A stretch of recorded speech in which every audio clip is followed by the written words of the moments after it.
Pernahkah kamu merasa ingin lebih dari temanmu? Ingin terlihat lebih kaya, lebih pintar, lebih sukses, ingin rumah yang lebih besar, kendaraan yang lebih keren, sekadar untuk merasa menang? Kita sering terjebak dalam perlombaan kecil. Mengejar sedikit perbedaan. Harga rumah lebih mahal sedikit. Mesin motor lebih besar sedikit. Lalu kita merasa unggul, padahal, dari sudut pandang miliarder, kita ini sama saja. Bahkan sangat sama.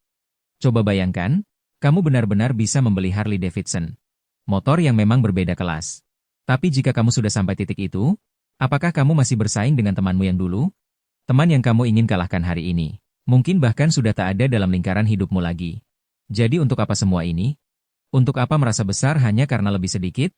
Lebih parah lagi, kenapa harus merasa kecil hanya karena kurang sedikit? Ini bukan lagi tentang menang atau kalah. Ini tentang betapa sempitnya cara kita menilai diri dan hidup. Mungkin, sudah waktunya berhenti membandingkan.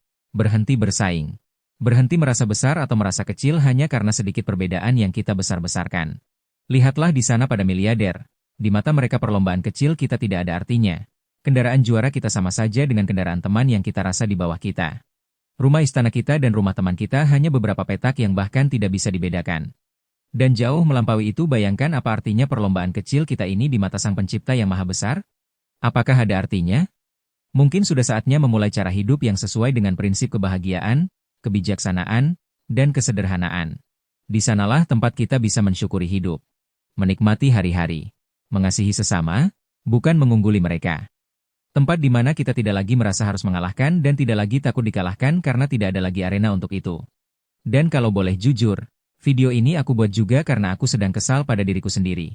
Aku sering merasa terganggu oleh orang-orang yang tampaknya ingin meninggi, ingin menang. Awalnya aku kira itu bukan iri.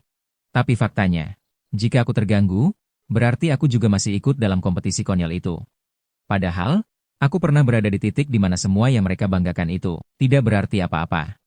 Namun di waktu lain, aku tetap merasa terusik. Dari situlah aku menulis ini. Aku membuat video ini karena aku juga sedang belajar. Belajar untuk tidak membenci kesombongan orang lain, karena aku sadar, yang paling membenci orang sombong adalah orang sombong lainnya. Dan aku sering jadi orang itu. Semoga ini bisa jadi pengingat untuk diriku sendiri. Dan kalau bisa berguna buat orang lain juga, syukurlah.